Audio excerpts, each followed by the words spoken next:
Jadi tidak ada tokoh di dunia ini yang benar-benar bisa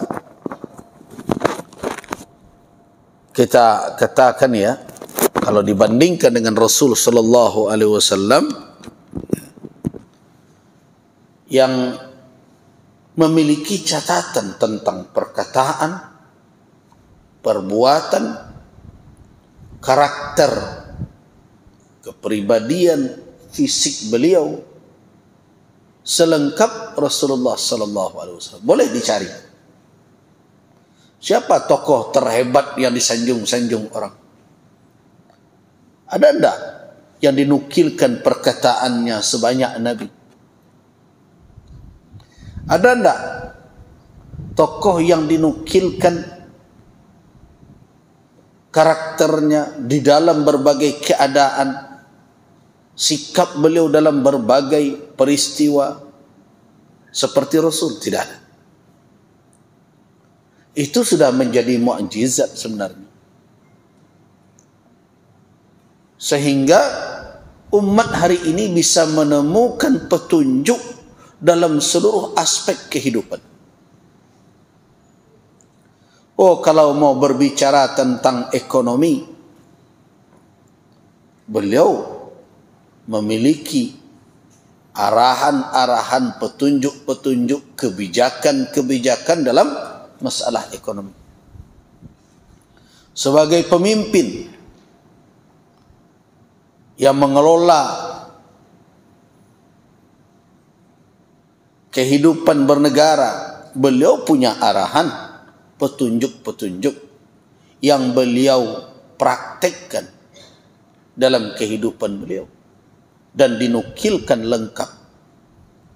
Hari ini menjadi bahan kajian bagi orang-orang yang mengkaji siasah syar'iyah, namanya politik syar'i. Tentang petunjuk dan arahan beliau di dalam berekonomi menjadi bahan kajian bagi orang-orang yang membahas tentang iqtisad Islami, ekonomi Islam dan muamalat Islami. Di dalam perkara hidup, berkeluarga, berumah tangga, hubungan dengan istri, anak, kewajiban dalam keluarga, juga terkait dengan perkara-perkara finansial di dalam rumah tangga, beliau punya petunjuk, punya aturan, punya kebijakan, punya keputusan-keputusan yang kemudian dihimpun sekarang menjadi bahan kajian tidak habis-habisnya bagi orang-orang yang membahas tentang al-ahwal as-shakhsiyah namanya. Apalagi coba gali seluruh aspek kehidupan manusia, maka kita akan bertemu dengan apa? Dengan petunjuk Nabi sallallahu alaihi wasallam. Cuma sekarang bahanku awak tidak tahu. Bukan petunjuk yang tidak ada. Kalau kita tidak tahu, berarti apa yang bermasalah? Kitanya yang bisa jadi tidak mau tahu selama ini. Jadi tidak mengherankan. Nah, tidak mengherankan kalau saya bacakan kepada bapak dan ibu-ibu jawaban Al-Imam Al-Ghazali rahimahullah dalam kitab Ayyuhal Walad, atau juga Khulasatut Tasanif sebenarnya. Nah, jadi kisah dari buku kecil ini, seorang murid Imam Al-Ghazali rahimahullah berkirim surat kepada beliau. Di murid berkirim ke gurunya surat meminta agar diberikan petunjuk. Nah,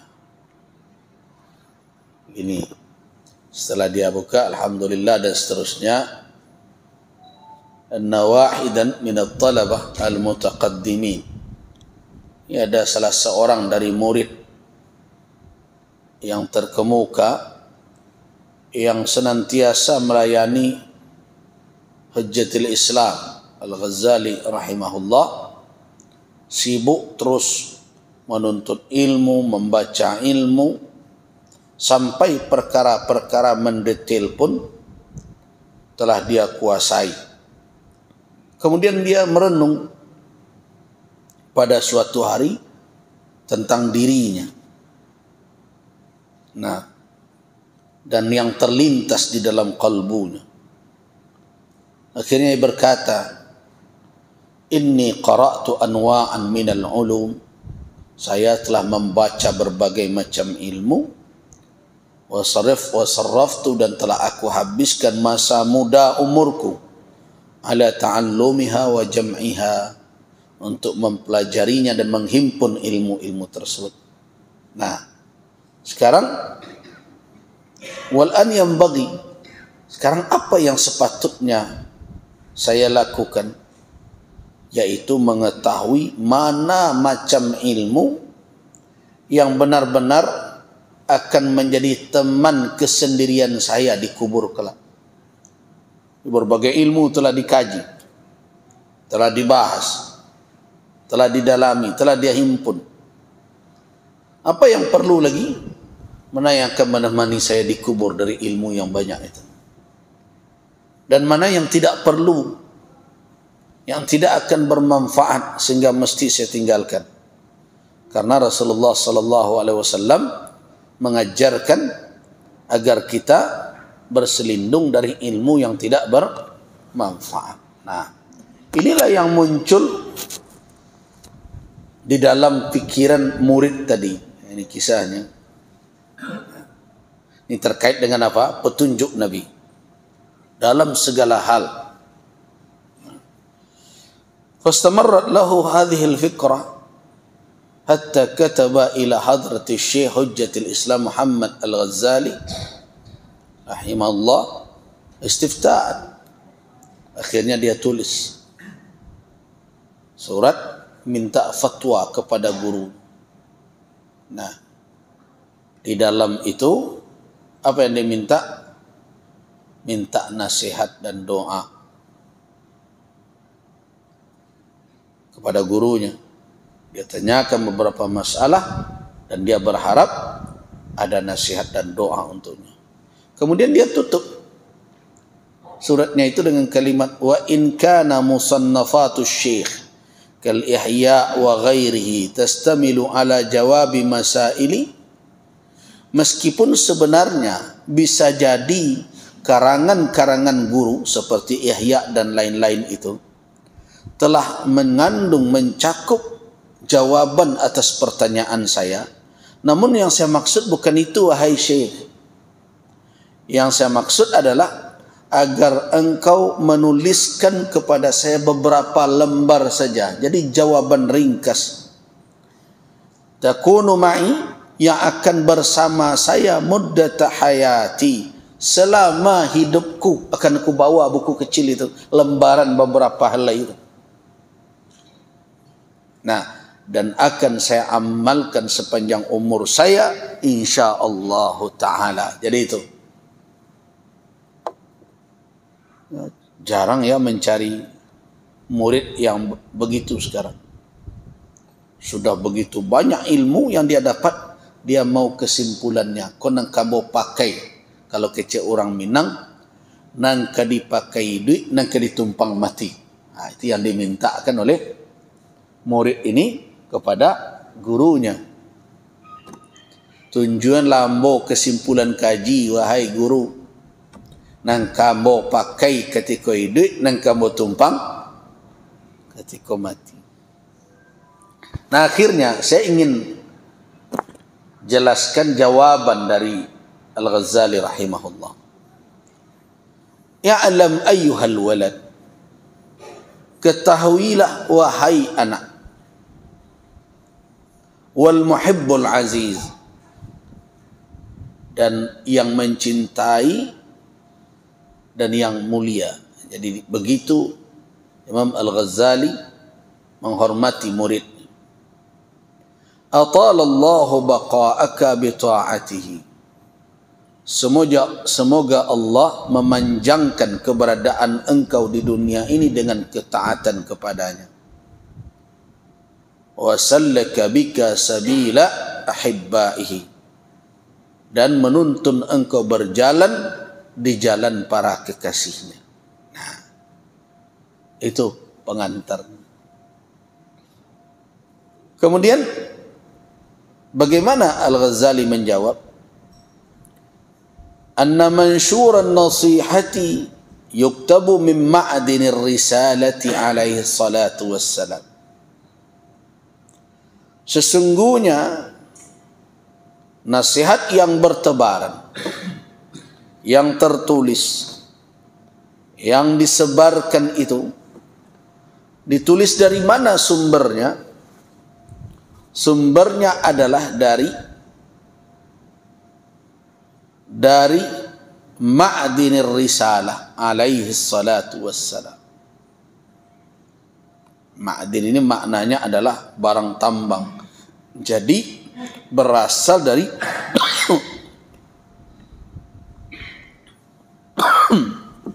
maaf.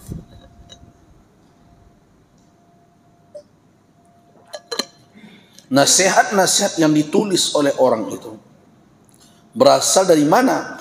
Ma'dinir risalah, dari akar risalah, dari hasil menambang atau menggali risalah yang dibawa oleh Rasulullah sallallahu alaihi wasallam. Itu nasihat. Jadi kalau ingin mendapatkan nasihat yang benar-benar akan menuntun kita, nasihat itu terambil dari mana? Dari risalah Rasul.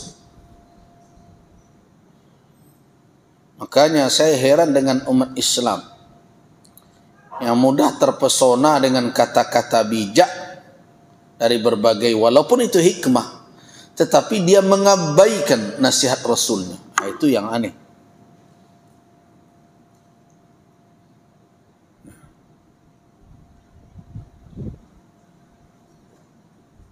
Sibuk dia mendengarkan motivator A, motivator B, motivator C. Tapi nasihat dari Nabi tidak ada yang bisa dia fahami. Aneh. Padahal mansuran nasihat, tebaran nasihat itu, kalau benar-benar itu nasihat ditulis oleh orang, dari mana? Dari hasil tambang galian terhadap risalah yang dibawa oleh Rasulullah sallallahu alaihi wasallam. Nah, in kana qad balaghaka minhu nasihatun, jika telah sampai kepada engkau, jika benar telah sampai kepada engkau dari sumber, dari hasil galian risalah itu satu nasihat, fa ayyu hajatin laka fi nasihati, apalagi perlunya engkau kepada nasihatku. Apalagi perlunya. Jadi kalau orang sebenarnya sudah mengambil nasihat Rasul, tak perlunya nasihat orang. Cuma masalahnya, yo lai awak fahami, lai sampai kawa, lai wak cari itu nasihat Rasulullah dalam kehidupan ini. Padahal tausiah dan nasihat beliau ada dalam setiap sisi kehidupan manusia. Apa saja. Sebagai ibu, sebagai anak, sebagai saudara, sebagai suami, sebagai istri, sebagai pemimpin, sebagai rakyat, sebagai pedagang, sebut sajalah profesi apa yang dijalani oleh manusia. Di dalamnya, dalam profesi itu cari di dalam petunjuk syariat, bertemu itu nasihat Nabi.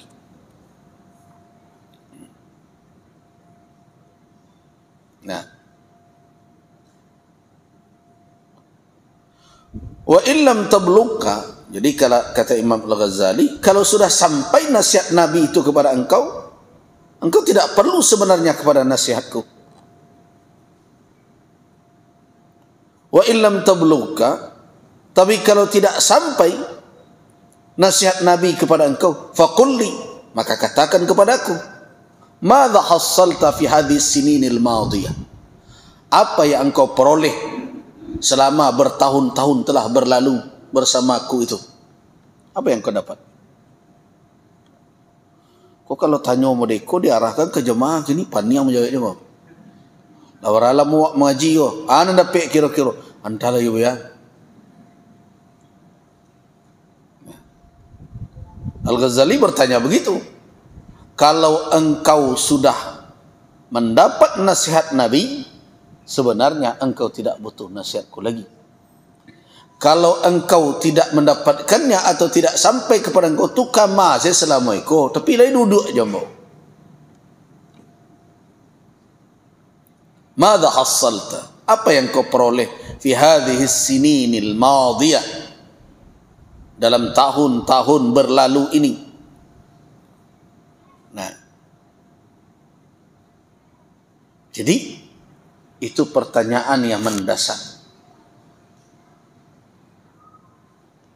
Nah, karena itu kalau kita lihat nasihat yang diberikan oleh Al-Ghazali kepada muridnya, semuanya kesimpulan-kesimpulan dari kajian dan nasihat dia yang banyak di dalam berbagai kitab, terambil semuanya dari nasihat Rasul sallallahu alaihi wasallam. Nah, ini adalah pernyataan seorang ulama yang mengatakan bahwa nasihat Rasulullah sallallahu alaihi wasallam itu cukup untuk hamba menjalani kehidupan ini dengan selamat. Itu pertanda bahwa setiap aspek kehidupan ada petunjuk Nabi padanya. Nah, coba cari ada tokoh yang memiliki catatan tentang nasihat, arahan, tausiah apapun dalam seluruh aspek kehidupan, dan berguna sampai hari ini oleh manusia dan terbukti dari zaman ke zaman kebenarannya. Tidak ada selain Muhammad. Bukankah itu bukti kenabian? Nah, jadi siratuhu, perjalanan hidup Nabi itu menunjukkan bahwa beliau adalah Nabi. Beliau adalah Rasul. Nah, secara ringkas saya akan nukilkan kesimpulan yang dibuat oleh Al-Imam As-Sanusi rahimahullah tentang apa? Tentang apa poin-poin penting yang didapat dari sirah nabawiyah, dari perjalanan hidup Nabi sallallahu alaihi wasallam. Di dalam kitab Syarah Al-Kubra, ketika beliau membicarakan tentang dalail nubuwah, bukti-bukti, petunjuk, dalil-dalil atas kenabian Nabi Muhammad sallallahu alaihi wasallam, ada poin kelima, al-istidlal bi siratihi. Kita bisa mendapatkan dalil, petunjuk bahwa beliau adalah Nabi dari mana? Dari sirah beliau, dari perjalanan hidup beliau. Ada 8 poin. Nah, mudah-mudahan ini bisa kita pahami. Jadi bagi orang yang belajar sejarah Nabi, bukan hanya mendendang-dendangkannya, tapi difahaminya, didalaminya, dia renungkan. Nah, dia mendapatkan setidaknya ada 8 poin. Yang pertama, ahaduhuma, mulazamatus sidqi min awwali umrihi ila akhirih.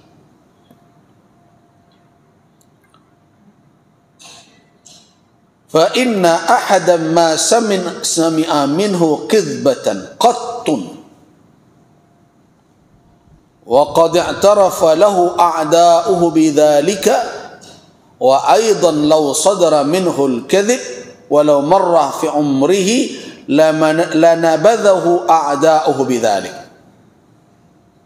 Nah, dalil pertama bagi siapa yang mengaji, mempelajari sirah nabawiyah, bahwa Rasulullah sallallahu alaihi wasallam tidak pernah berpisah dengan kebenaran dan kejujuran. Jadi senantiasa konsisten dengan apa? As-sidq.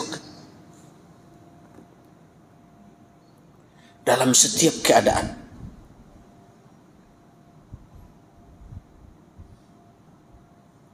Dalam setiap keadaan. Mulazamatus sidq, konsisten dengan kejujuran. Bahkan dalam berkelakar sekalipun, Rasulullah sallallahu alaihi wasallam tidak mau berdusta, dan tidak beliau sekalipun berdusta. Misalnya, ada seorang wanita tua datang bertemu dengan Nabi sallallahu alaihi wasallam, sebagaimana dinukilkan oleh Imam Al-Hasan Al-Basri, riwayat mursal.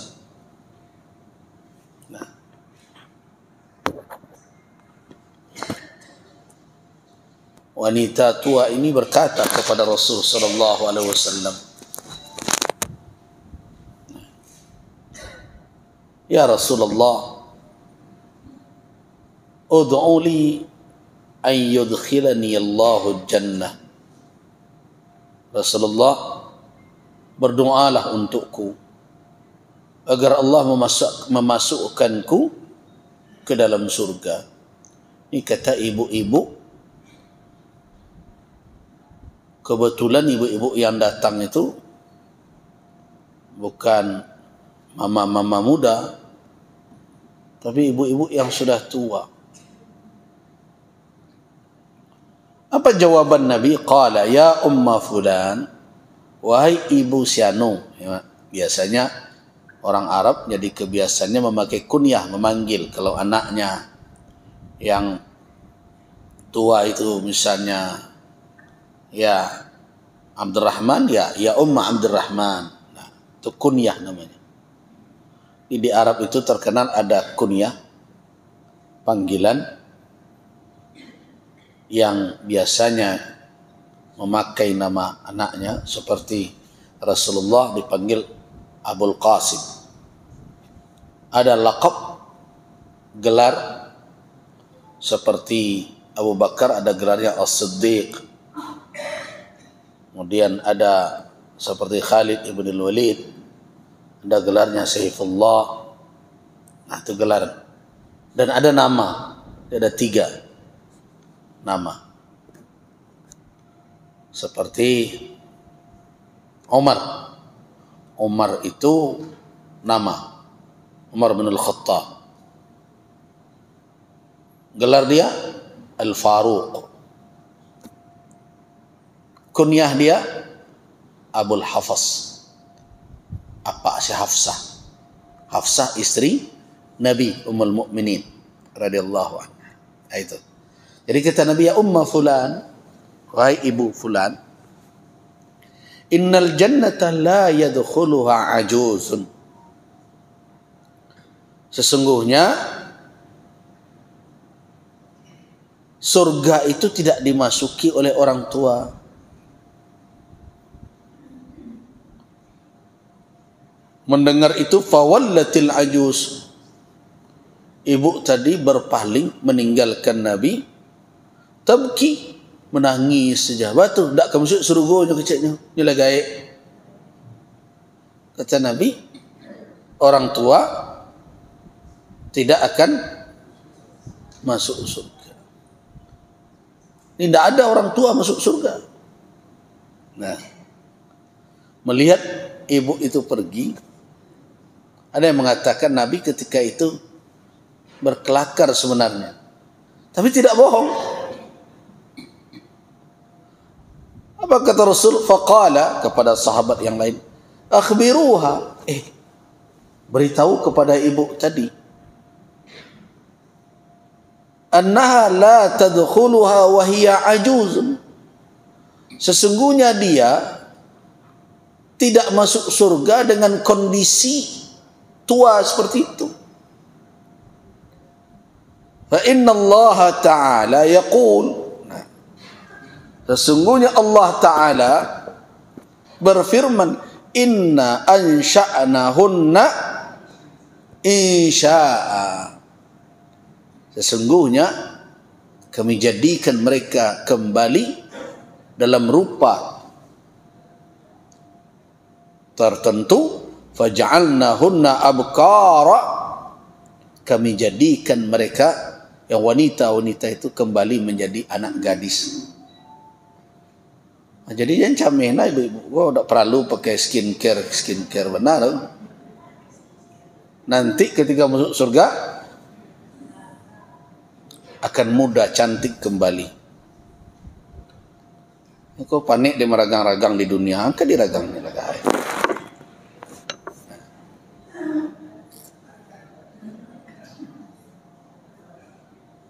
Kadang-kadang kan orang mendengarkan ceramah, wah ini kan petunjuk para ustadz juga demi membahagiakan suami.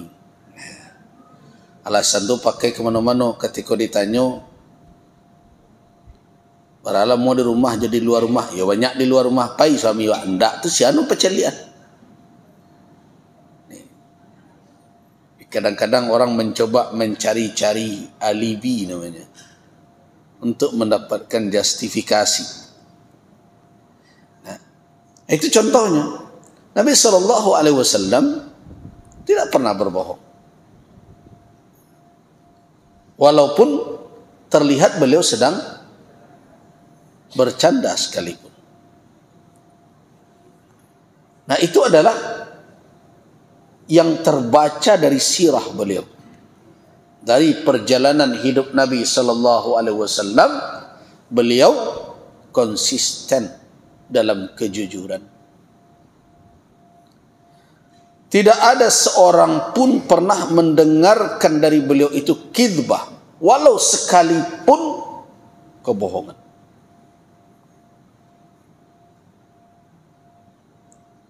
Tidak ada. Dan itu bukan cerita kawan.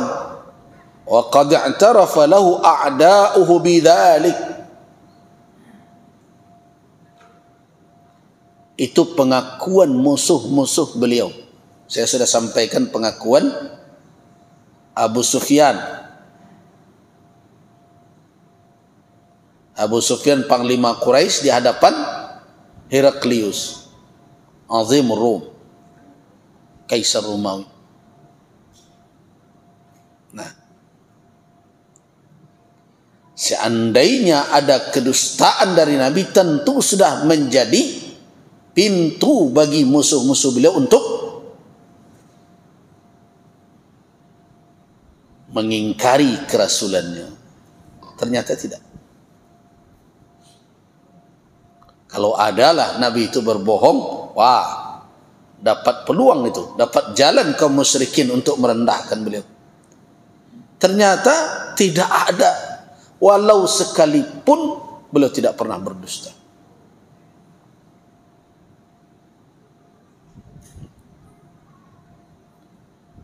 Itu yang pertama. Yang kedua adalah tarkud dunya wal i'radu an zakharifiha 'ala ad-dawam. Beliau senantiasa dalam komitmen meninggalkan dunia ini dan berpaling darinya secara konsisten, bukan hanya seketika-seketika. Urusan dunia bagi Nabi sallallahu alaihi wasallam tidak ada nilai. Beliau tinggalkan itu.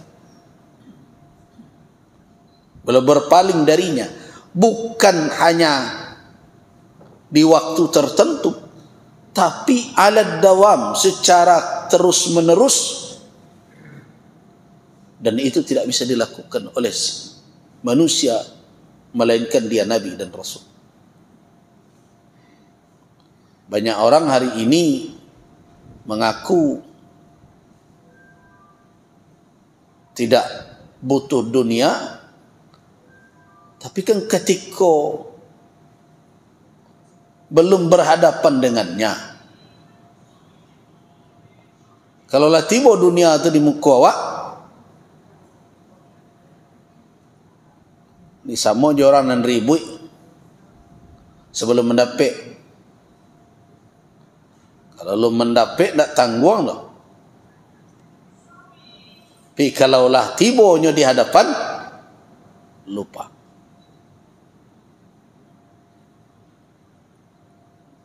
Ya banyak contoh dalam kehidupan kita. Mimbar itu mungkin tidak tanggung menjadi saksi orang-orang yang lurus di mimbar.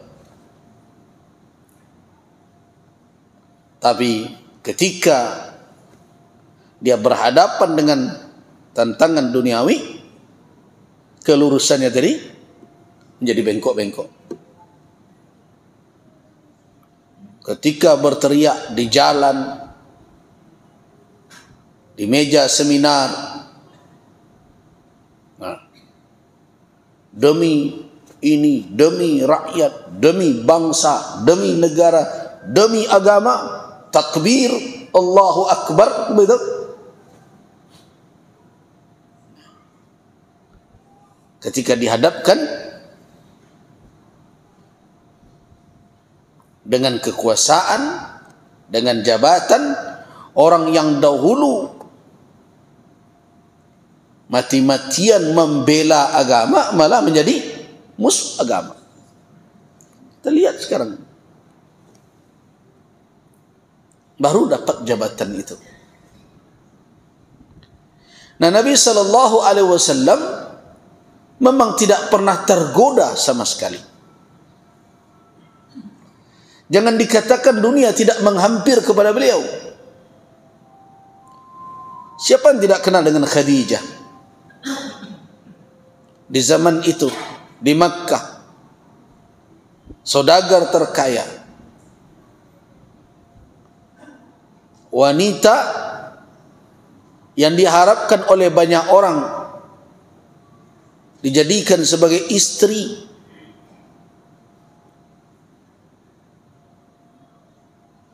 dan Rasul sallallahu alaihi wasallam hanyalah seorang anak yatim di dalam asuhan pamannya.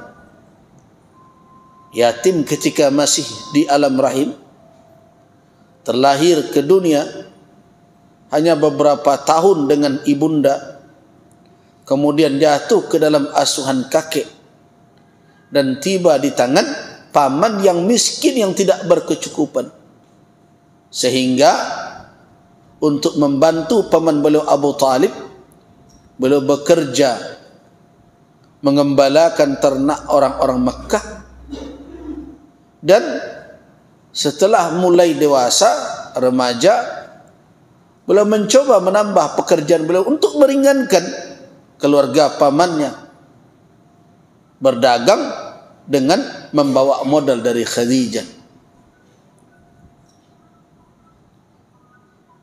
Dan Khadijah tidak sembarang orang memilih, tidak sembarang saja memilih orang yang akan dia berikan amanah untuk membawa barang dagangan. Jatuh pilihan kepada Muhammad.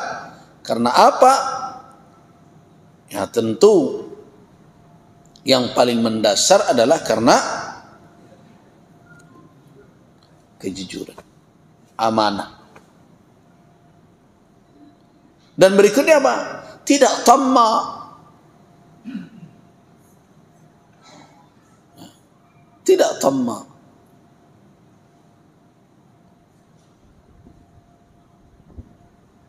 Khadijah melihat bahwa apa yang dilakukan oleh Muhammad menunjukkan bahwa dunia tidak berada di dalam hatinya.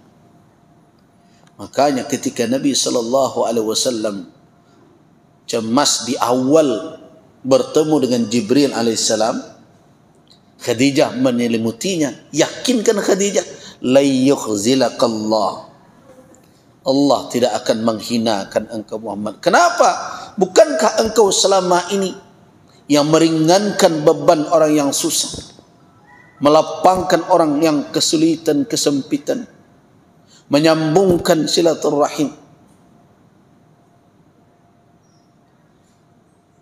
Coba lihat, dibeli oleh Khadijah anak kecil supaya bisa menjadi budaknya. Siapa namanya? Zaid bin Harisah. Sampai di tangan Nabi diapakan? Jadikan anak. Nah, itu di saat beliau berhadapan dengan dunia. Jadi kalau melihat orang kemaruk atau tidak dengan dunia itu, lihat ketikanya berpiti. Sama jo mencari orang Sabah. Orang Sabah tu baru tahu ketika nyukani musibah.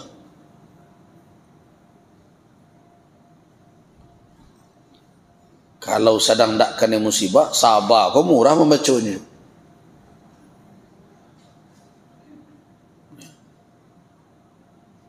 Dan kalau kita tahu orang itu memang bisa menjaga dirinya dari godaan dunia, lihat ketika dunia menghampiri. Nah, itu dari awal hidup beliau sampai akhir. Nah, di akhir hidup Nabi, apa tawaran Allah Subhanahu wa taala?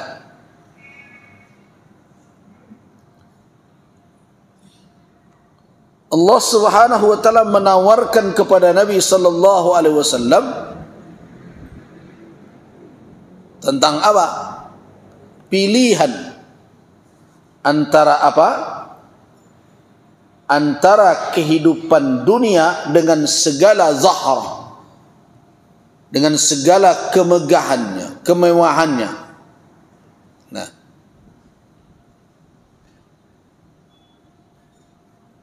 dengan apa? Dengan apa yang disediakan oleh Allah di sisinya. Apa pilihan Nabi? Perhatikan riwayat ini.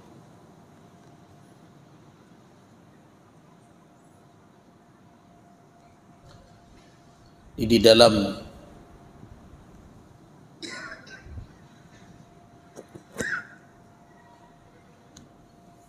suatu kesempatan ini, di saat-saat akhir hayat Rasul sallallahu alaihi wasallam,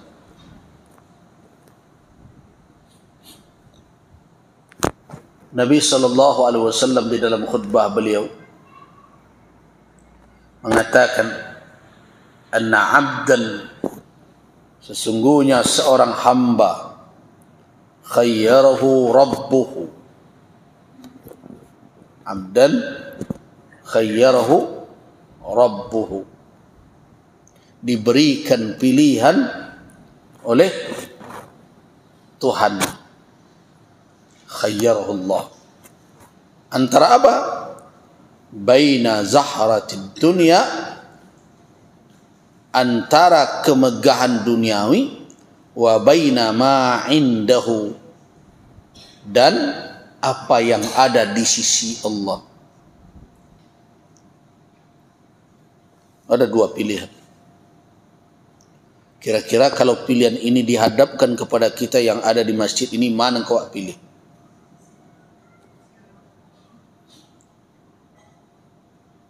Kalau orang tidak tahu konsekuensinya, pasti jawab, oh nancak di sisi Allah. Tapi ada akibatnya. Kalau memilih itu, mati. Mbak pernah tanya Om Saji, Ibu, Pak, lain nama masuk surga. Lain tahu syaratnya. Lain mati lu. Itu ya lu lewi gitu. Nah, masuk surga kan dah mati dulu nak.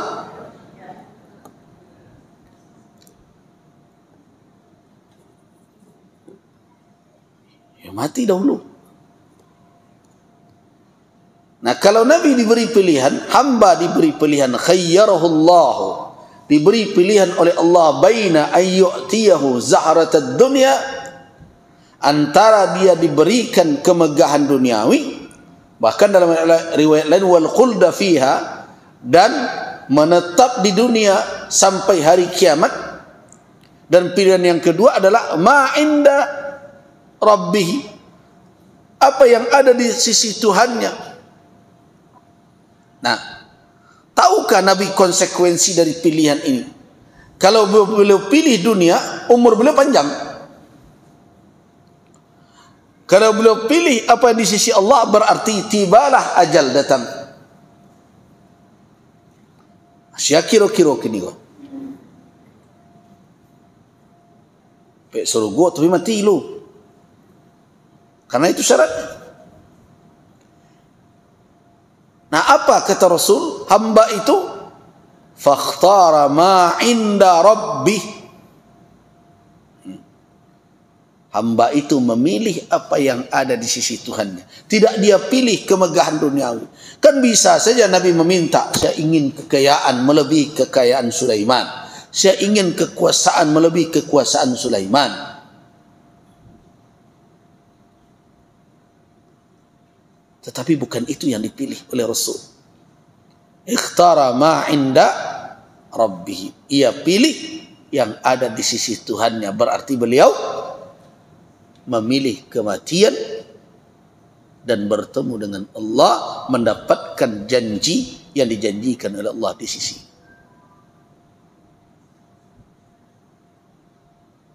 Nah, tidakkah itu menjadi bukti bahwa beliau tidak menjadikan dunia ini sebagai tumpuan beliau? A'rada'an, beliau berpaling dari dunia dan beliau tinggalkan. Begitu Rasul. Nah, begitulah para Rasul Allah. Begitulah para Nabi Allah. Para Nabi Allah, para Rasul Allah hanya melihat dunia ini sebagai apa? Sebagai jembatan. Hanya melihat dunia ini sebagai apa? Sebagai tempat menjalankan tugas, menyampaikan risalah Allah Subhanahu wa ta'ala. Selesai.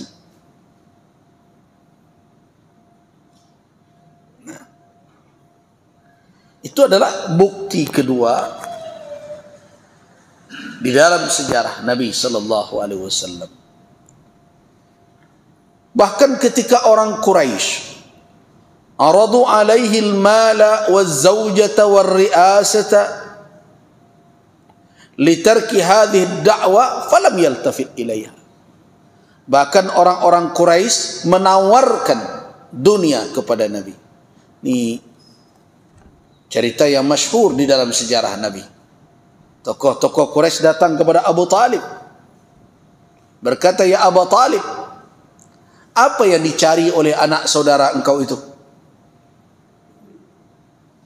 In kana yuridul mal, kalau seandainya dia ingin harta dengan langkah-langkah dia sekarang mendakwakan Islam, itu yang ditujunya adalah harta benda, jama'na amwalana, kami kumpulkan harta kami dan kami berikan kepadanya, wa yasir, jadilah dia jadi apa? Orang paling banyak hartanya dibandingkan kami di Makkah ini. Kalau itu yang dicari, kami berikan. In kana yuridul mulka, kalau dia ingin jadi penguasa, jadi raja, malaknahu, kami angkat dia jadi raja kami.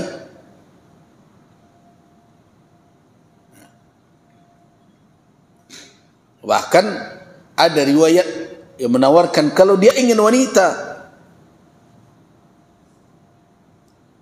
saya tidak tahu kalau iya bagaimana caranya memilihnya. Mungkin pakai kontes ratu kecantikan mungkin waktu itu. Jadi berarti kontes-kontes kok ada dalam kepala orang Quraisy kok. Karena itu tidak usah bangga-bangga anak gadis satu model itu. Mau kadang tidak habis pikir model ibu-ibu sebagian. Anak satu lomba kontes iko kontes itu, didampingi oleh ibunya dengan jilbabnya yang sangat dalam. Hasil itu minta doa lo ke kawan-kawannya tuh, tolong ya doakan anak saya. Nah, anaknya merentang-rentang dia teh pentas, kemungko ke belakang, ke suuk, ke kida, kateh baju nak cukup ke bawah nak sampai. Itu minta doa lo kurang apa gini doaan? Apa semanang pakai alhamdulillah. Dan alhamdulillah tu. Jadi kadang kita yang mendorong anak-anak kita itu seperti tidak sadar saja tanggung jawab sebagai seorang ibu, tanggung jawab sebagai seorang ayah. Ketika aurat anak-anak kita tersingkap dan kita ridha dengan itu, bagaimana tanggung jawab orang tua? Oh, tidak lapeh dengan jawaban, oh kini kan zaman demokrasi ya, orang tidak bisa dipasok-pasok. Tidak lapeh itu. Urusan lain bah bisa dipasok. Urusan lain bah bisa. Awak tidak mau diagonya. Kalau nak dikakoknya bangkitnya pada cik mah. Bakok tiba di urusan naniko, awak kalah dalam berdiplomasi.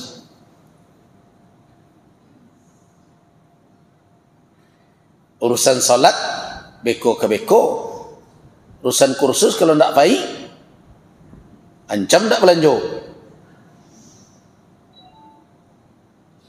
Nah kemudian dikatakan, oh zaman kini anak kini tidak bisa diwujudkan lebih yang tiba ni lain bakok bisa. Tu nanti jadi pertanyaan apa de orang tua nanti mengelak kau. Ya nak amah nak kini disuruh-suruh betul. Tiba nak lain bakok namu ibu menyuruh.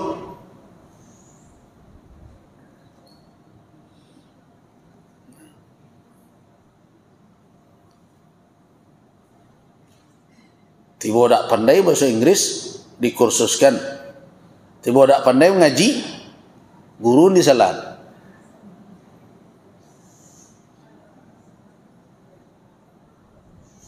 Kalau tak pandai bahasa Inggris, baca caranya cari tempat kursus nan paling mahal. Kalau bisa 3 bulan pandai mengecek cara Inggris.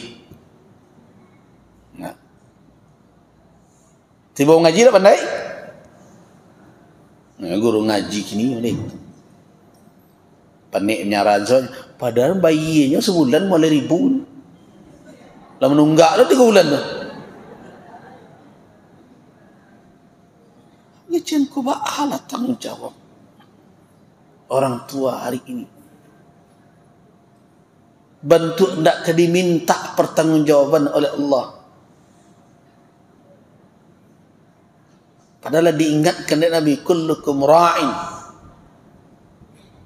wa kullukum mas'ulun an ra'iyatihi. Setiap kamu itu diberi amanah untuk melakukan apa?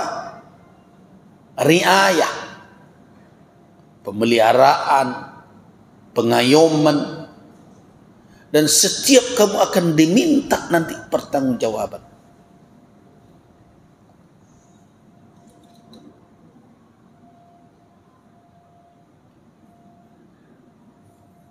Jadi tidak usahlah bangga-bangga nak lomba iko, lomba itu. Dan nambo sering diserang oleh orang-orang yang mengkritisi, kan ada orang konan banji saja ke ulama. Padahal tidak semua terjangkau oleh ulama. Pagi ini saya baru dapat informasi satu aula kampus perguruan tinggi di Sumatera Barat ini dijadikan tempat konser. Anak-anak gadis awak besi jingkrak, laki-laki pedusi. Di kota Padang. Malu awak mencari. Habis kau nan salah ulama jo. Nan salah ABSSBK jo. Cuma si ABSSBK-nya. Jadi jargon saja. Siapa yang bertanggung jawab menanamkan itu? Ya ulama bertanggung jawab, tapi sampai di mana?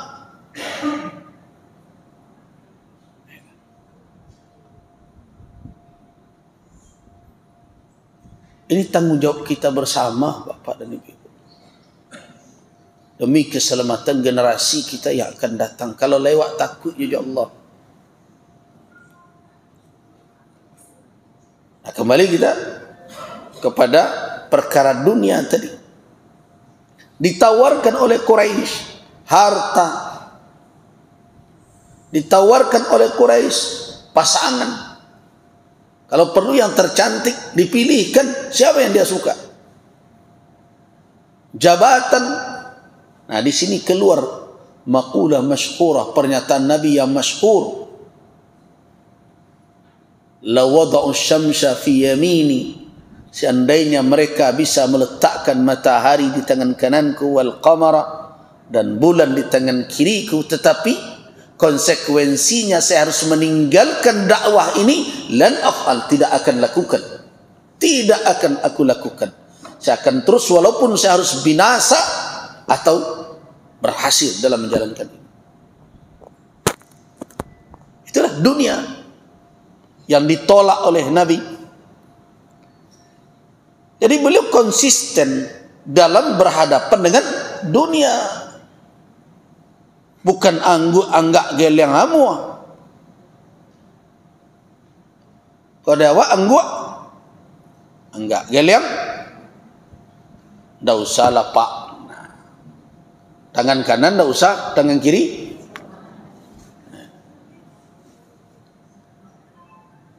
Atau makanya banyak orang kini pandai mau kuo galang-galang awak. Kare-kare kan sebelum mendapik agi siste.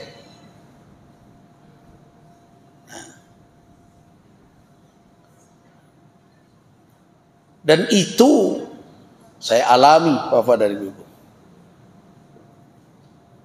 Mudah-mudahan saya terus dijaga oleh Allah, tidak berubah dari komitmen itu. Karena kita bukan Nabi.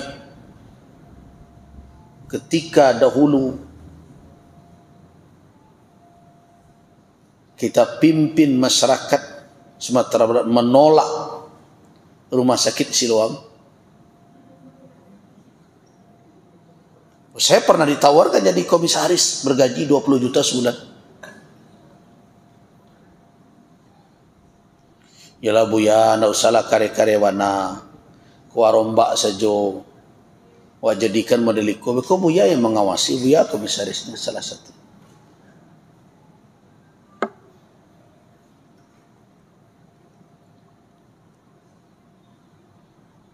Begitu. Kalau tidak hati-hati dengan dunia ini. Ketika heboh-heboh waktu itu pilih memilih pemimpin di negeri ini, ada yang menawarkan. Itu surau di Bukit Tinggi, Bapak dan Ibu, 2 kali itu ditawarkan terima kunci. 2 kali. Tidak usahlah buya pikir pembangunan gambarnya, pokoknya buya terima kunci. Dan permintaannya ndak lo balik mana. Buya ndak usahlah bersorak untuk kami, tapi yang penting buya haniang sih. Sederhana aja. Haniang sih dapik jo. Haniang sih lah. Jangan dojo statement-statement buya nama membuat dan lain. Orang-orang nan anti perda syariah dan bermacam. Nah, Anian sewiyanya.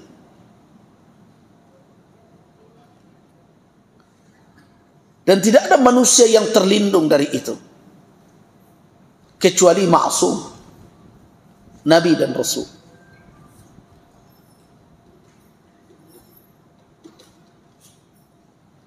Kenapa? Karena selain dari beliau ilmu kita terbatas. Indakna ketujuh dewak kena perangkap. Bagaimanapun kita menjaga, tapi Nabi terbukti dari awal hidup beliau sampai akhir hayat beliau, tarakat dunya wa a'rada an. Beliau tinggalkan itu. Tidak ada nilai. Jadi keliru ketika orang menganalisa Nabi sallallahu alaihi wasallam menyayangi Aisyah hanya sebatas cantiknya. Itu keliru itu.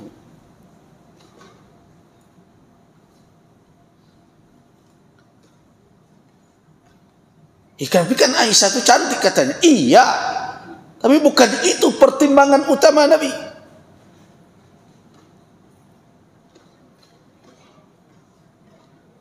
Kan kita tahu bahwa Nabi meminang Aisyah di Makkah bertemu dengan ayahnya Abu Bakar.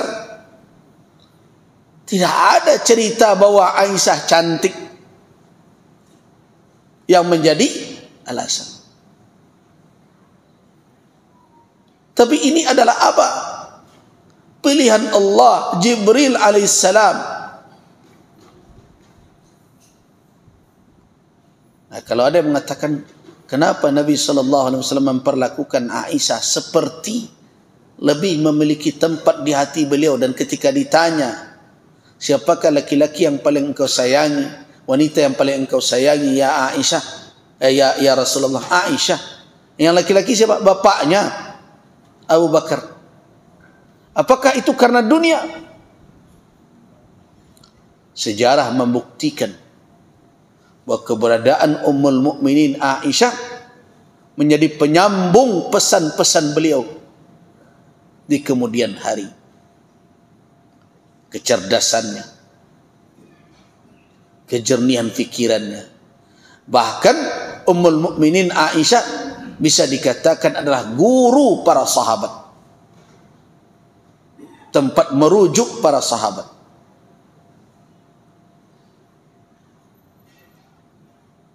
Jadi kalau para sahabat terbentur dalam suatu masalah, ada tidak petunjuk Nabi dalam masalah ini? Kemana mereka? Pergilah kepada Ummul Mukminin Aisyah. Segan walaupun secara umur. Bapak dan ibu-ibu tahu tak kisah Umar bin Al-Khattab ketika beliau ditusuk oleh Abu Lu'lu'ah dalam keadaan terluka parah, dan beliau sudah memiliki firasat bahwa ajal beliau telah dekat. Beliau berkata kepada putra beliau, Abdullah, idhab, pergilah engkau kepada Ummul Mukminin Aisyah radhiyallahu anha, sampaikan pesan saya, anna Umar yatamanna, berharap untuk dikuburkan di samping dua orang yang dicintainya, yaitu Rasul dan Abu Bakar. Idza adzinti ya Ummul Mukminin, kalau engkau mengizinkan.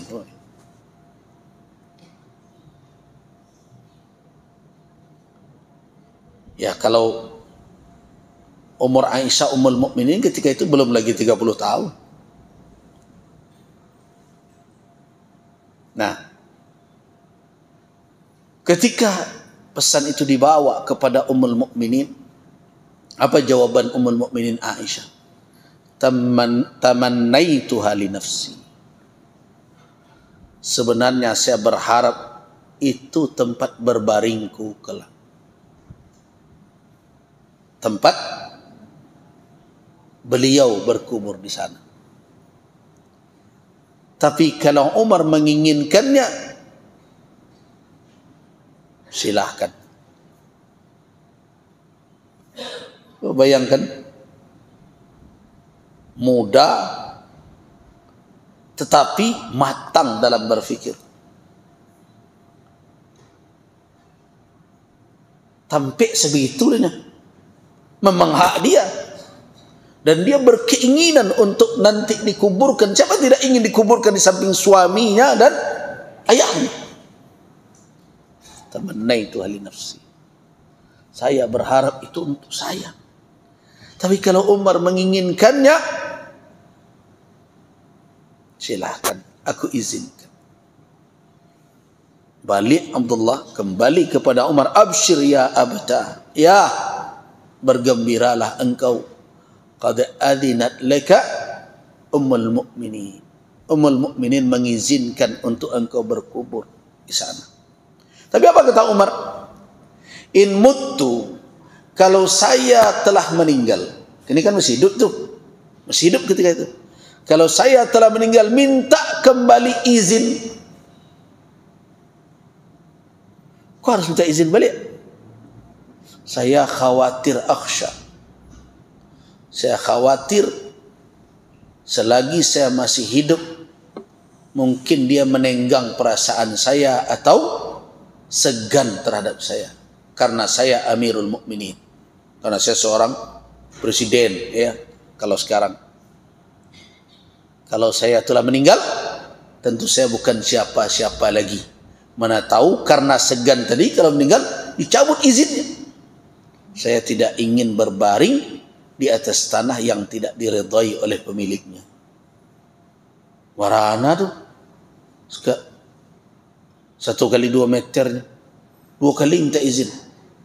Awak pagar bansu 5 meter aniang tanah orang nak ambil.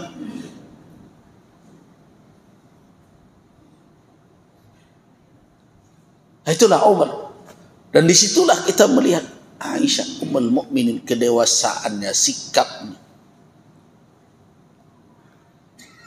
Jadi kalau kita menganalisa sejarah Nabi, prinsip-prinsip ini jangan dilupakan.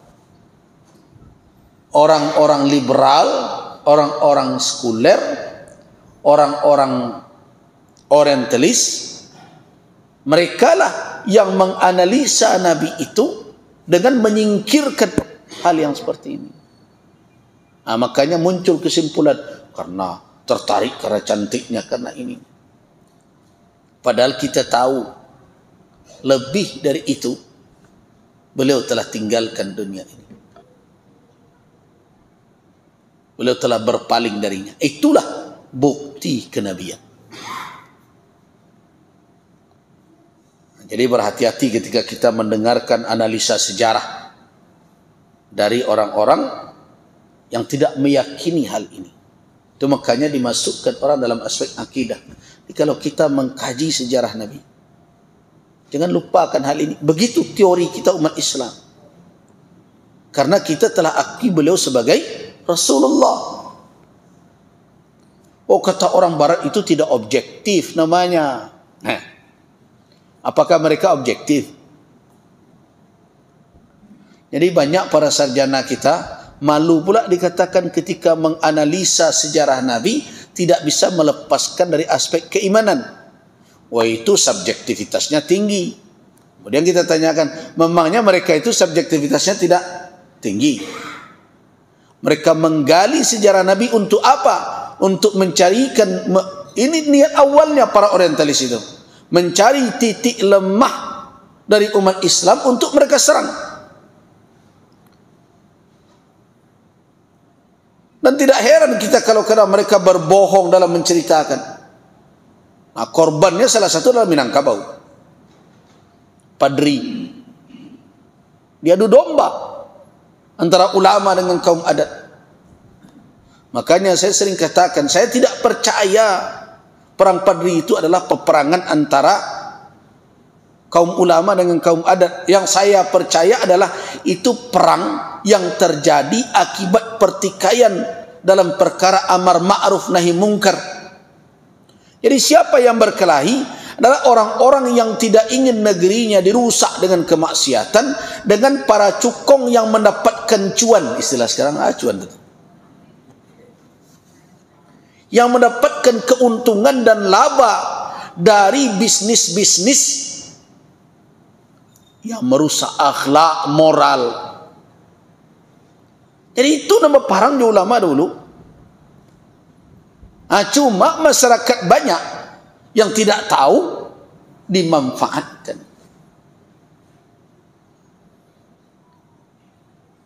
Apa yang ditentang oleh ulama? Ulama menentang praktek-praktek di gelanggang setiap negari. Dulu kan tidak ada kafe, night club. Nana dola pau dulunya. Tualai. Nah, keramaian-keramaian yang dibuat di setiap negari dengan memancang gelanggang namanya. Syarat negari itu kan ada gelanggang setiap negari. Itu yang dibuat keramaian itu dipancang gelanggang. Nah, diadakanlah sebanyak-banyaknya permainan supaya dia menjadi pesta. Apa permainannya? Salah satunya berambuang, bampok, berjudi, alai, adu ayam, mengalai, menduduk candu, tu alai, minum tua, tu alai, memain pedusi. Nah, itu yang ditentang oleh ulama. Nah, siapa yang bereaksi? Yang terlibat dengan bisnis itu. Agen candu, agen tua, dan jadi juara gelanggang, tukang tampin tarua. Nah, itulah yang berhadapan dengan para ulama. Dan ulama juga bersama dengan nenek mama, tokoh adat, yang berpihak, yang menyadari bahwa perbuatan ini merusak. Nah, itu yang menjadi pemicu perang Padri itu. Dan tidak ada yang menyangkal bahwa konflik itu muncul pertama sekali dari agam tua. Tidak ada yang bisa membantah itu. Dari agam tua. Karena di situ ada tokoh 8 ulama yang menjadi tokoh sentral dari gerakan yang disebut nanti oleh Inggris dengan gerakan Padri itu, Padre, yang berlanjut sampai ke Belanda. Tetapi karena mereka berkepentingan membuat kita berkelahi sesama kita, demi mereka bisa aman menjajah, ya sudah. Objektifkah mereka itu menceritakan? Tidak. Mereka katakan itu perang antara kaum putih dengan kaum hitam. Nah, termakan oleh kita. Di mana objektivitasnya itu? Sampai ada yang mengatakan itu adalah gerakan Wahabi pertama sekali masuk. Itu tahun 8 itu tidak surang Allah juga ke Makkah dulu. Nah, jadi jangan kita terpengaruh dengan propaganda mereka. Ketika kita membaca sejarah, iman kita tidak boleh lepas. Ini teori begini, saya tahu bertolak belakang dengan kawan-kawan yang di perguruan tinggi. Mereka mengatakan objektivitas ilmiah, orang tidak boleh terbawa oleh apa? Oleh emosional, keagamaan, religius. Kita harus pure, murni. Saya katakan tidak ada manusia yang begitu. Manusia itu punya latar belakang pemikiran, kecenderungan berbagai macam.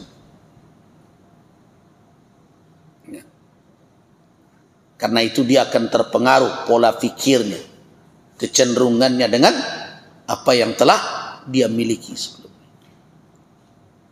Karena itu tidaklah keliru kalau kita ketika membaca sejarah Nabi, kita tempatkan beliau pada posisi seorang Nabi.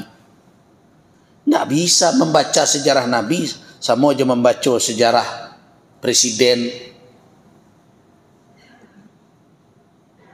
Tidak bisa begitu. membaca sejarah Nabi seperti membaca sejarah seniman. Tidak bisa. Karena kita sudah menyelesaikan perdebatan pada tahap awal. Dia Nabi atau tidak? Nah, kalau kita sudah selesaikan dan ada keputusan beliau adalah utusan Allah dengan segala sifat-sifat kesempurnaannya, maka ketika kita membaca sejarah beliau, jangan ditinggalkan kesimpulan itu. Yang ketiga,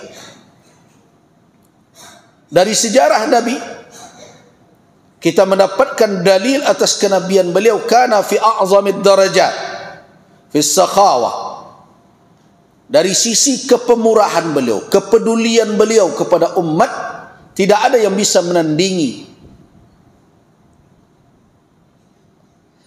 Biarlah beliau tidak berpunya, asal orang yang datang bisa mendapatkan yang diinginkan. Karena itu la yaruddu yadas sa'il, tidak pernah menolak tangan orang yang meminta. Yang tidak ada di tangan beliau pun tidak beliau pailah, hendak itu duduklah di siko, mudah-mudahan Allah mendatangkan rezeki.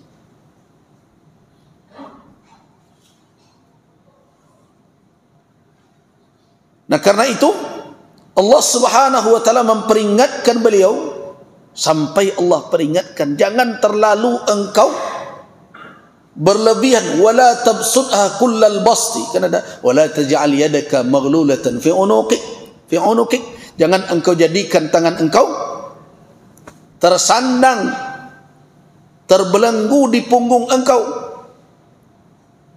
Tapi ingat Muhammad, wala tabsutha kullal basti, jangan engkau hulurkan pula berlebihan, habis pula pikirkan pula anan engkau butuhkan.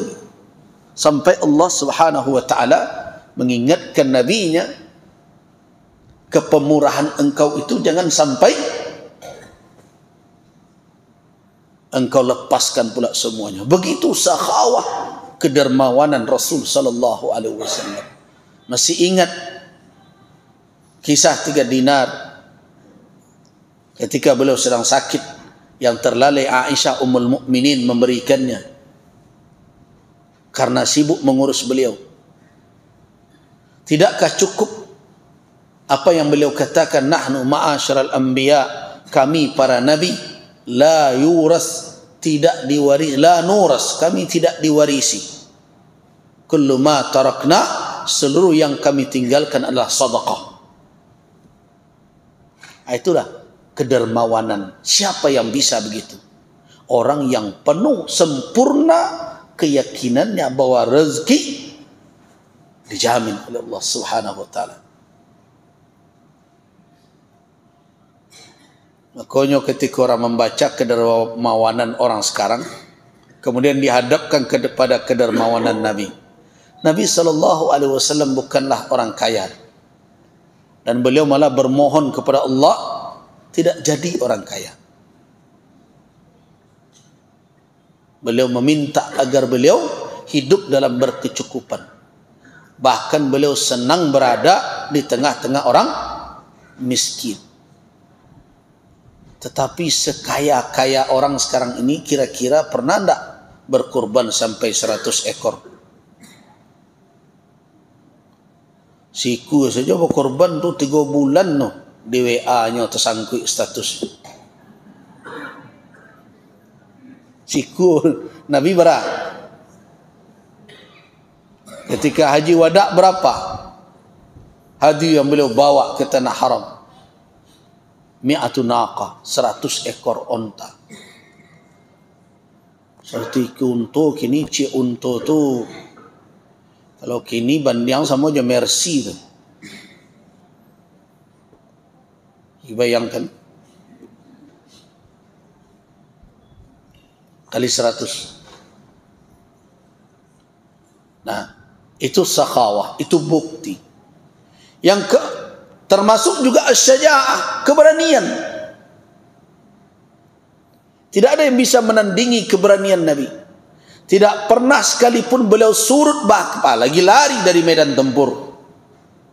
Lihat dalam peperangan Uhud, ketika pasukan kocar kacir dan beliau telah terluka, Bahkan dahi beliau luka, bibir beliau sobek, taring beliau patah, gigi depan patah.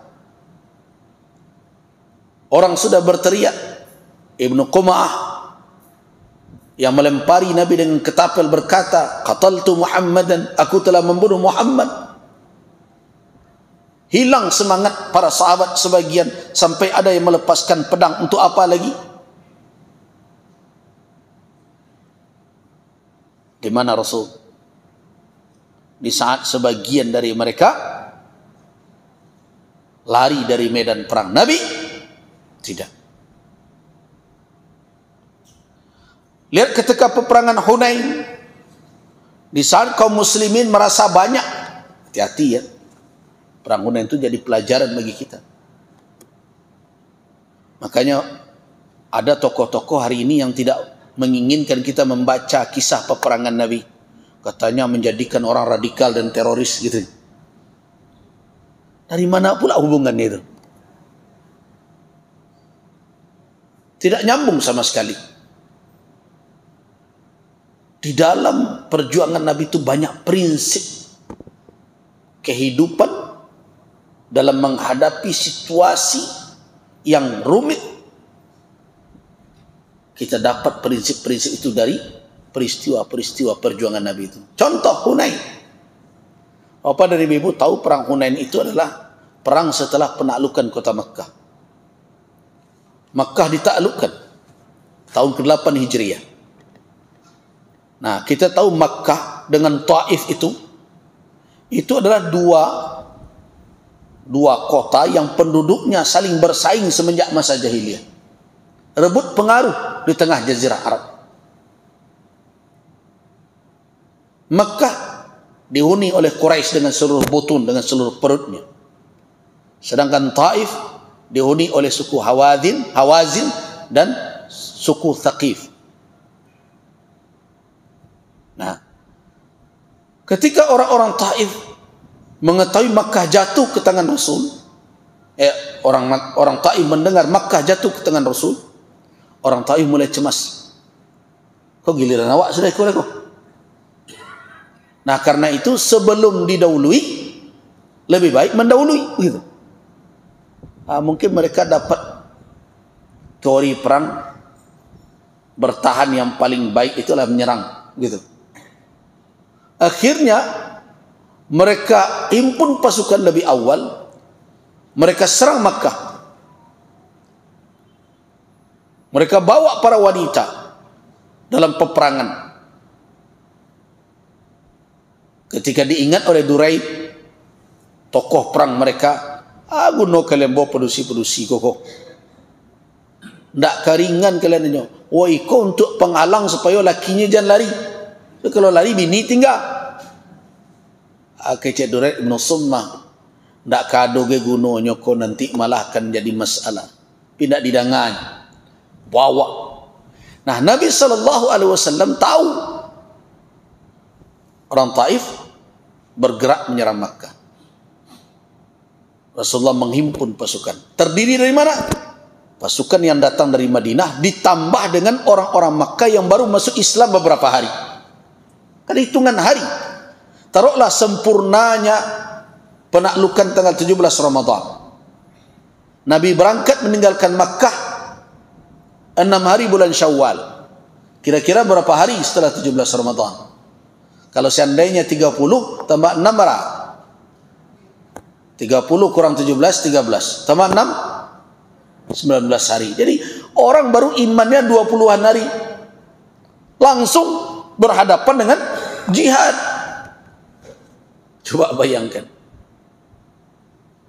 Nah, tapi ketika melihat jumlah yang banyak, karena dua pasukan bergabung yang dari Madinah tambah penduduk Makkah, wah, ada yang bangga. Lan nughla beliau. Tidak akan kalah kita hari ini. Ternyata apa? Kocar kacir di awal pertempuran. Walaupun itu jumlah pasukan kaum muslimin terbanyak selama ini. Kocar kacir. Nah, di saat kocar kacir itu, disitulah Rasulullah SAW berteriak, ini saya Muhammad. Itu syaja'ah, keberanian. panglima menyorakkan dirinya, padahal di dalam pertempuran manapun panglima itu menjadi target utama. Kenapa? Kalau panglima kena, pasukan habis. Tapi Nabi SAW berteriak, ini saya Muhammad, sayalah putra Abdul Muttalib. Nah begitu Nabi katakan. Itu menunjukkan syaja'ah, pertanda bahwa beliau bukanlah orang yang takut mati di medan juang. Jadi pemurah seperti tidak takut miskin, berani seperti tidak takut mati. Siapa manusia yang begitu kalau bukan Rasul? Nah itu bukti yang ketiga, kata Imam As-Sanusi. Yang keempat, kana fi ghayatil fasahati wal balagha hatta inna fasahatahu qad a'yat bulagha'il khutaba min al-arabil uraba walidha qala sallallahu alaihi wasallam utitu jawami'al kalim. Beliau dalam berbicara sangatlah fasih, tidak ada tandingannya. Tidak tersalah di dalam menyampaikan maksud, bijak dalam menyampaikan apa yang beliau inginkan, sempurna di dalam berucap, dan kalimat-kalimat beliau mengandung makna hikmah yang tidak pernah kering sampai hari ini. Kenapa? Kata Nabi, utitu jawami'ul kalim, aku diberikan bisa mengucapkan kalimat yang singkat tapi menghimpun makna yang dalam. Jadi kalau orang berbicara tentang ahli hikmah, tidak ada yang mengatasi Nabi. Ketika orang berbicara tentang menyusun kata-kata yang penuh makna, tidak ada yang melebihi Rasulullah.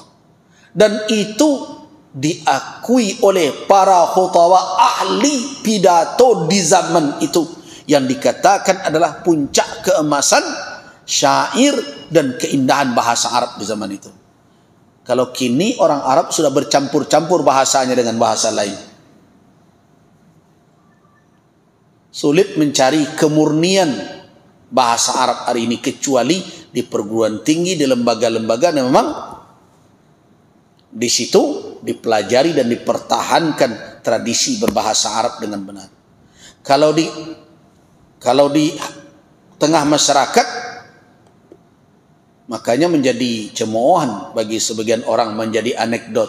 Kalau kita berbicara bahasa Arab fusha, bisa jadi sebagian orang tidak apa Qurannya baca sadaqallahul azim, yang kecilnya wak ngaji, begitu.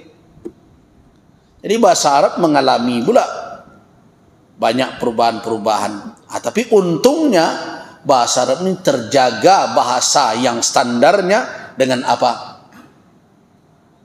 Apa yang menjaga bahasa Arab itu? Bahasa Arab tidak mungkin hilang. Berbeda aja bahasa awak. Bahasa Minang nan asal sulit ditanya ke orang kini. Makanya ketika menggambarkan bagaimana wanita Minangkabau menurut adat Minang kepada anak muda sekarang, pusiang adanya bapadi siranik jintan. Itu ranik jintan. Apalagi kalau sampai, nah, ketika panen dilingkup-lingkup, ketika hujan di kakak-kakak. Kurang jamu atau orang mengah? Panen dilingkup-lingkup, kehujan di kakak-kakak. Indahnya masih dek panen siang hari, tapi kariang dek ambun tengah malam. Lalu caranya kok? Tu padiadu dan serupa itu. Dek panen masihnya dah, tapi dek ambun kariangnya. Itu namanya ambung nanti itu. Bajalan si ganjul lalai. Nah, kecian alu tetaruang patah tigo samui terpijak indak mati. Kan kalau bahasa itu dibawa kini dalam mengeceknya kecen. Pak kok kapidato kok pek orang beralik salahnya. Banyak orang itu bahasa tinggi, boleh dikatakan bahasa Minangkabau. Dahulu menjadi bahasa harian itu.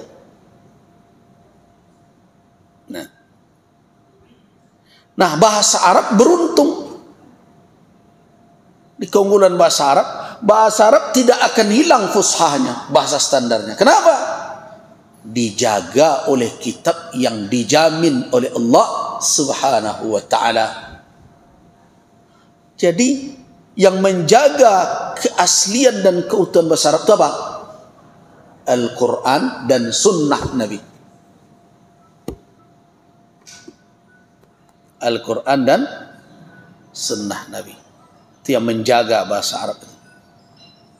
Jadi orang Arab betul-betul bersyukur mestinya.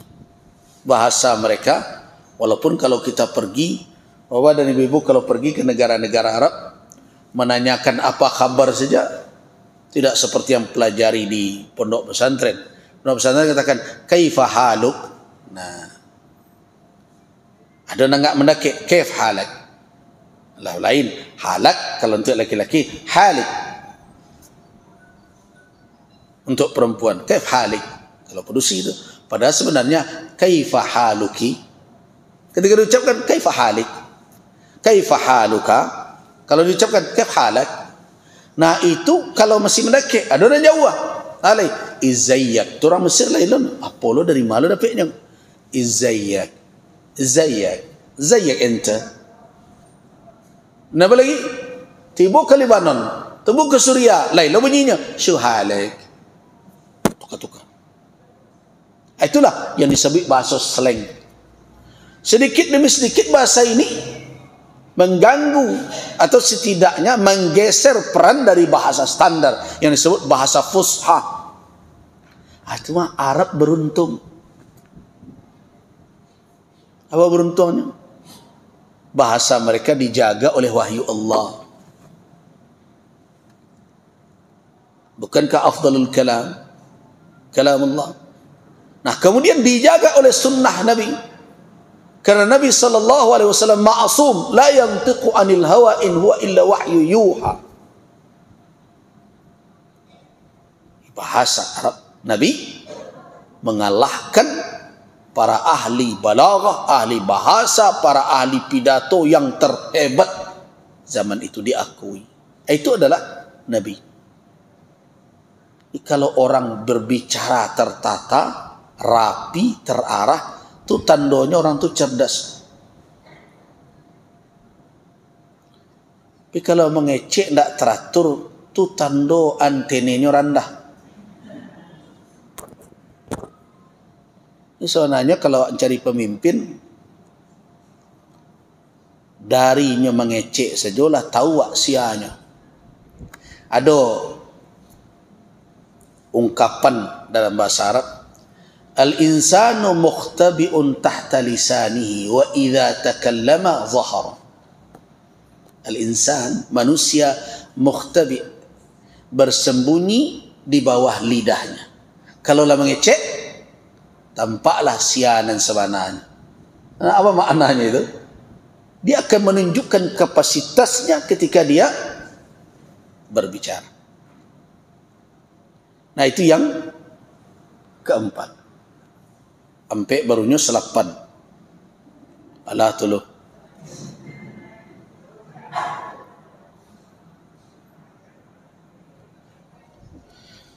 Bapak dan Ibu jemaah rahimakumullah, kita cukupkan dahulu sampai di sini karena saya ada janji di majelis ulama.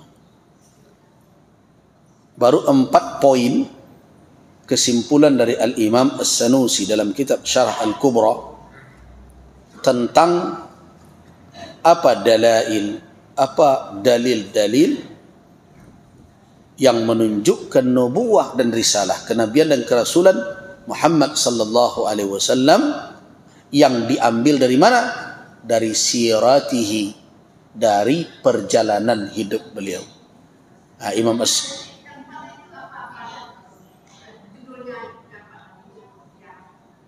Kan itu mana tadi? Tadi kan sudah disebut yang pertama mulazamatus sidqi, yaitu konsisten di dalam kejujuran dan kebenaran. Yang kedua, beliau meninggalkan dunia dan berpaling secara berketerusan. Kemudian yang ketiga adalah beliau berada pada posisi tertinggi dari kedermawanan dan keberanian. Yang keempat adalah dari sisi kefasihan dan kebalaghahan dalam berbicara. Yang keempat, beliau adalah orang yang sangat fasih. Nah, yang keempat. Nan limo tapi alun lay. Bahkan di judulan. Tapi ampe baru. Ini mengaji bansiansu. Yang empat itu dulu kita. Yang pertama tadi apa? Ini adalah kejujuran beliau itu konsisten. Bukan kalau di awak kan dalam pepatah awak iyo tibo di mato, tibo di parui. Nang kenyataannya kalau tibo di awak bukan hanya ndak bakampian, kambang-kambang kambi parui awak. Kalau dalam petuanya yo, kalau nambana tibo di mato ndak dipiciang, tibo di parui. Kalau untuk orang, kalau untuk awak mato berpiciang tibo di parui, kambang-kambang kampi dia. Jadi Nabi SAW konsisten di dalam as-sidq, dalam kejujuran dan kebenaran. Yang kedua, beliau dunia bagi beliau benar-benar tidak punya nilai. Bahkan diberi pilihan sampai akhir hayat beliau, tetap beliau memilih akhirat. Yang ketiga, kedermawanan beliau, keberanian beliau sampai pada puncak yang tidak ada tanding. Yang keempat adalah narasi beliau, cara beliau berucap, sehingga terkandung di dalamnya hikmah yang sampai hari ini tidak habis-habis ketika didalami. Yang kelima, alulai. Nah, tadi kalau judul besarnya apa? Itu adalah poin-poin yang kita dapat dari sirah, dari perjalanan hidup Nabi sebagai bukti, sebagai dalil atas kenabian dan kerasulan beliau. Nah, ini adalah catatan Al-Imam As-Sanusi. Imam As-Sanusi abad ke-4 ya. Sekarang sudah abad ke-15. Jadi sudah 10 abad lebih catatan ini dibuat oleh Imam As-Sanusi di dalam ketika beliau mensyarahkan kitab Al-Kubra. Ada 8. InsyaAllah pertemuan berikutnya kita lanjutkan dan mudah-mudahan segera selesai pembahasan tentang Dalailun Nubuwah. Setelah berbicara tentang Dalailun Nubuwah, baru kita berbicara tentang Samaratul Iman, buah keimanan kepada Nabi dan Rasul. Buahnya. Alai tampak ndak buah tu pada diri awak. Tentu awak surang-surang akan yang akan mengukurnya. Jadi kok konsepnya awak pakai ke diri awak buahnya. Nah, kalau lomba buah alai iman itu perlu awak preso balik. Ibarat batang kayu mungkin lai rampaknya, mungkin lai gadang batang pipa dak berbuah-buah, mungkin kurang pupuk atau dibiarkan saja dan akan mengganggu, mengambil buah bunga sebelum berputik, bisa jadi. Nah, jadi baru setelah kita sampai kajian Dalailun Nubuwah nanti selesai, baru kita lanjutkan bab berikutnya, samarat, buah dari keimanan. Kan itu konsisten awak dulu. Awak ngaji syahadat, buah dari syahadat. Awak ngaji iman kepada Allah, buah iman kepada Allah. Buah iman dengan sifat Allah Subhanahu wa taala. Nah, tentu ini juga. Jadi awak mengaji baransur-ansur. Jadi tidak awak borong insyaallah. Baik, demikian waffaqanallahu wa iyyakum lima yuhibbu wa yarda. Wabillahi taufiq wal hidayah. Wassalamualaikum warahmatullahi wabarakatuh.